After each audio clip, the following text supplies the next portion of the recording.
Okay, so here's what I suggest fixing on the site in the first place. So here's the workflow that I suggest using. Let me just drag it over here. So the first thing that I suggest taking care of is technical SEO, and it's things like let's say on the most important pages, like on the home page. I would suggest fixing things like, for example, overly long meta titles. For example, on the site, there's an overly long meta description, meta title, and it's an issue for SEO. Also, there is a bunch of missing values when it comes to Open Graph, and it's important when you or when somebody shares a page on social media. If you don't have, for example, this OG image value, it will not show the right image, or it will not show any images at all, and that's not the best way to go about it when it comes to conversion. So that's why it's important to have this issue taken care of. Also, there are some JavaScript JS issue, which I would also suggest fixing. So the first thing would be to take care of your homepage, because homepage is the most important pages when it comes to the most important pages, as a rule of thumb. The second most important page is the About page, and if we go to the About page, we can see that there are a bunch of issues as well. For example, the meta description is too long, and that's not the best way to do it, because if you start, let me show you, ranking for your page in the top 10, and if you keep this meta description, it will be truncated. In other words, it will be cut off in search results. So that's why it's not a good idea to have it too long, meta description, and that's what I would suggest fixing on this page as well. Plus the same issue with the missing Open Graph image, this tag OG:image. It means that you don't have a dedicated image for this page when it comes to social media, as I mentioned before, for the homepage. So then the blog page, I can see that on the blog page I would also recommend fixing the meta description, because it's just missing, so there's no meta description, and that's something that you would need to it would make sense to fix on the site. Again, the Open Graph, or OG, that's what OG stands for, image is missing. So that's one more thing to fix. Plus on separate blog posts, let me see what's wrong here. So yeah, you also have an overly long meta description. This page also has overly long meta description, and that's something that is a good idea to fix. It's a good idea to fix that, because that will basically help you to properly display the page in the search results. In terms of sitemap and privacy, I cannot really find the pages on the site, but perhaps I just didn't dig deep enough. Plus products and services. So the products and services on the site, I guess, are these pages. These how it works. So for example, let's see if everything is in proper standing here. Okay, again, an issue with the meta title that is too long. That's why this tooltip is yellow instead of green as here. So when it's green, it's okay. When it's yellow, it's not perfect. Plus this image issue for social media, OG:image missing. I'm referring to this. So yeah, so it basically what I would recommend fixing in the first place when it comes to the technical aspect, but this is not everything. It's just off the top of my head what I can quickly check on the site. Other than that, when it comes to specifically technical SEO, I would also check the site for pages that is made of titles, security URLs, response codes, like to make sure that there are no broken pages. But even now I can see that the site does have a bunch of broken pages, and other issues like H1 missing, images missing all text. For example, that means that on some pages images don't have alt description, for example alt description, which is super important for SEO, because if you don't have the image description, I'm going to show you, for search engines it's going to be harder to understand what this image is all about, what is depicted on this image. And from what I can see here, is just not defined at all. There's like no alt attribute whatsoever, to the best of my knowledge. Yeah, so issues like that. That's when it comes to specifically technical SEO. So now, once I take care, or once you take care of your technical SEO, or hire a person who will take care of that, then it makes sense to make sure that you are targeting the most optimal keywords, let's say with your blog posts. And in order to do that, you can actually do keyword research with the help of let's say Ahrefs. This tool allows you to quickly figure out what are the most optimal keywords to rank your site for. So for example, from what I can see on the home page, this site is about online reading tutoring for struggling readers. Okay, so our online reading tutoring classes will help your child learn to read in a fun and engaging way. Schedule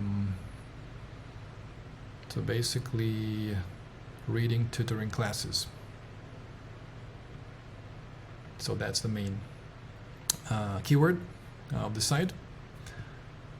Also, it would make sense to look around the homepage to make sure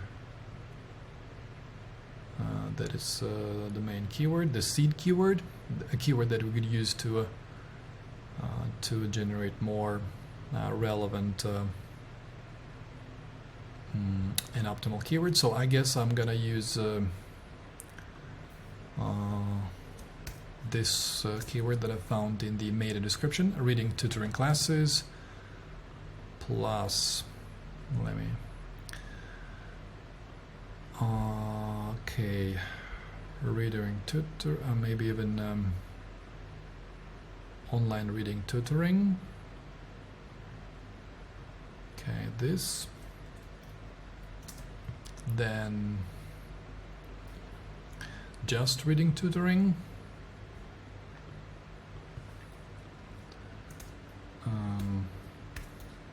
and so these are the keywords so far. It's called seed keywords. Basically, these are the keywords that I'm going to use to generate more ideas in terms of what the site could rank for in an effortless way. Basically, to identify optimal keywords. And I guess struggling readers would be also a good keyword here. So like that, and maybe something else. Okay, the reading screening. Well, phonetics, I'm not sure. No, it's not phonetics, it's phonics tutor. I believe this could be something of value as well. Phonics tutor. Okay, So we have a bunch of keywords like 1, 2, 3, 4, 5. Okay, from 3 to 7, it's okay to use this amount of seed keywords to generate more optimal keywords. But let me see if I can see even something further. All right, so yeah, basically from what I see on the homepage, those are the most appropriate seed keywords. Let me just check this section. Okay, system that from simple to complex building blocks. All right. Okay, so that's so far so good. Now I'm gonna use these seed keywords to generate other relevant keywords and then identify the most optimal keywords to rank the site for. So I'm using United States as the target audience. Then I'm clicking this search button, and the tool is gonna give me a bunch of, let me drag this guy over here. The tool is gonna give me a bunch of ideas if I click matching terms.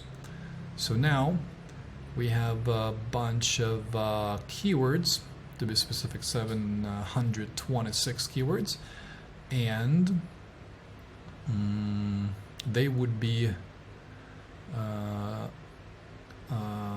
the keywords that it makes sense to consider. Plus I can click questions and it will generate a bunch of questions, again to be specific, more specific, 48, that you can answer when you create your blog post. So basically your copywriters can just take these keywords and create blog posts around them, and in order to identify the most optimal keyword to start from, here's what we can do. So your DR is 10, and I can use this feature that allows to identify the best keywords to create content around if your DR is 10 or up to 10. So and now, okay, there's nothing, so they are more difficult, but if I increase it to, let's say, instead of top 5, top 10, and still nothing. All right, so I guess I'm gonna increase it to let's say 20. Okay, so the easiest keyword to use when it comes to this topic is this one: how to teach sight words to struggling readers, and it's about a PDF. So if this is relevant to your business, you could start from this. Also, I believe to increase the amount of relevant keywords, because at this point, to be honest, it's not really enough. Let's use just phonics to see what it's all about in that case. But before, let me see if so what is phonics? Let me see if it makes sense to just use the keyword like that. Okay, all right, so yeah, I guess it's okay to just use the word or the keyword phonics, because it describes what the site is about. So let's try now. So I'm basically going to generate more keywords that contain the word phonics. Okay, and now we have way more interesting keywords and more keywords in general. Plus, let me now select this setting, which will basically show only those keywords where it's realistic to rank for in the top 5 if your DR is 10, as is the case in here. So I'm clicking apply, show results, And now we have 17 keywords where it's super possible and super optimal to rank if you create content around these keywords. So in other words, the translation is that if your copywriters, or you, if you create content on your own, create content around these questions and answer these questions in depth, basically. For example, what is a phoneme and phonics? What is blending and phonics? What are phonics words? And so on. So basically, once you create content around these questions, and they are perfect for blog posts. So for example, you can just create questions, content around these questions, blog posts, basically where you use the question as the title, and then you answer the actual question in the body of the page. So if you create content around these optimal keywords, you are super likely to rank for these keywords, because it's realistic to rank for them if your DR is 10. Because of course, ideally, like that would be awesome to rank for, let's say, just the word phonics, right? That would be interesting, but and super relevant and so on. Tons of traffic, potential traffic potential, everything's great. But the problem is that the majority of the sites that rank for that, they have pretty high DR, so 79 as opposed to 10. So that's a whole different story. Then 96, again way higher than 10, 77. So there is like no way to rank for this keyword if your DR is just 10. So that's why when I use this feature where I narrow down only to those keywords where it's super realistic to rank for if your DR is just 10. So this allows to, again, narrow down only those keywords, phrases, where it's super realistic and optimal to rank for if your DR is 10. So the bottom line is that if you create content where you answer these questions, like separate blog posts, and publish them on the site, you are super likely to rank in the top 5, as you can see here. So it's realistic to rank in the top 5 if your DR is just 10, if you create content around these keywords. Of course, it goes without saying that you need to make sure that your content is of decent quality. For example, if you just go to check who ranks number 1 for this keyword, you need to make sure that your content is not worse than this one. So the workflow would be to check what sites rank the keyword in the top 10, and then make sure that you create your own content that is way better than what exists in the top 5 or top 10 on Google, because that's going to be a great reason for Google to rank you higher than the competitors if you create better content than them.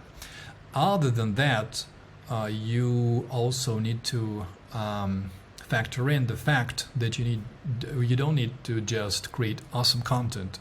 You also need to make sure that that you get backlinks from the same sites as your competitors. So here's how to check that, and here's in a nutshell what it would entail. So I'm gonna use this site URL to see who are the competitors of the site. So let me just plug it in here. So I'm using Ahrefs to check that. Then I go to organic competitors. That basically means who ranks on Google for the same or similar keywords as this site. And that's basically what makes those sites competitors. So what I'm seeing here is that the competitors are, just give it a second. So these are the competitors, and let's say we want to check this site.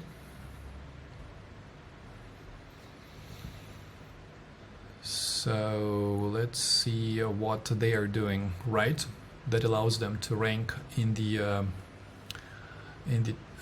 search results in Google. So what I can do now is check what sites link back to this competitor.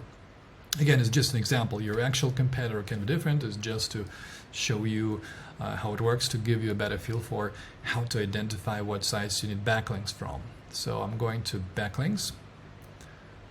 First of all, I need to plug in the this site URL. So what I'm doing, again, I'm using this competitor URL to see what sites link back to them, and since I know who links back to them, I'm gonna click backlinks so that I can see their backlinks.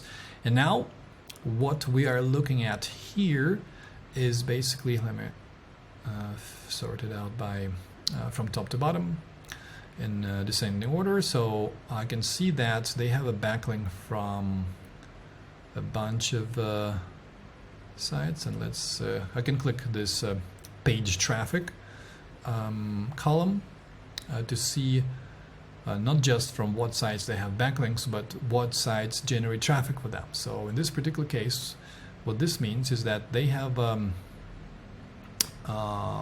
link or clickable text that redirects to the competitor site.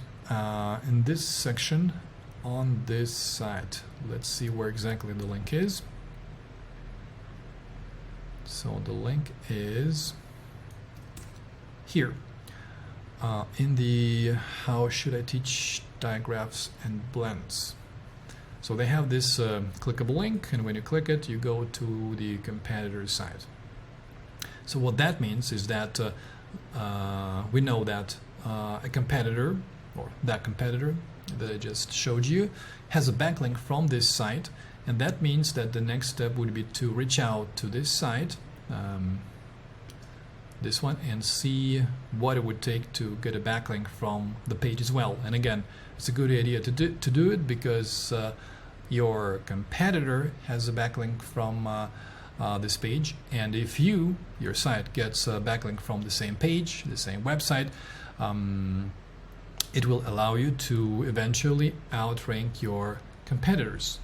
So this is one example of how that works, and this is just one page. So once you get a backlink from again from this page, then it would make sense to do the same for this page. Just check how the competitor placed their link on this page, and see what it takes to get a backlink as well, and so on. So this is in a nutshell how it works, how we can just reverse engineer what works for your competitors, and basically do the same in order to, again, eventually outrank them. Once you get backlinks from the same websites as your competitors, you will be able to drastically increase your rankings, rank in the top 10 on Google, and eventually, again, once you start ranking in the top 10, you'll be able to generate target traffic, which translates into actual clients, customers. So that's how that works in a nutshell. So again, I just touched on technical SEO, keyword research, on-page SEO, and link building. So these 4 aspects is what I suggest doing when it comes to SEO, and this is my workflow. What I demonstrated in this video, it's again just to give you a better feel for what exactly SEO entails. And if you have any questions, feel free to let me know, and I will be more than happy to assist you. Thank you.